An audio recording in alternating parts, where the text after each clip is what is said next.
এক শহরে এক গরিব মানুষ ছিল।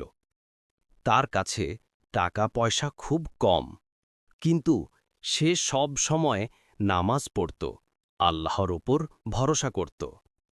একদিন তার ঘরে খাবার ছিল না, সন্তানরা ক্ষুধায় কাঁদছিল। মানুষটি হাত তুলে দোয়া করল, হে আল্লাহ, তুমি ছাড়া আর কেউ রিজিকদাতা নও, তুমি চাইলে আমাদের খাইয়ে দিতে পারো। কিছুক্ষণ পর দরজায় কড়া নড়ল। পাশের প্রতিবেশী খাবার ভর্তি ঝুড়ি নিয়ে দাঁড়িয়ে আছে।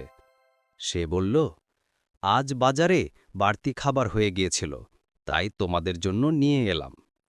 লোকটির চোখে পানি চলে এলো। সে বলল, আলহামদুলিল্লাহ, আল্লাহ যার মাধ্যমে চান তারই মাধ্যমে রিজিক পৌঁছে দেন।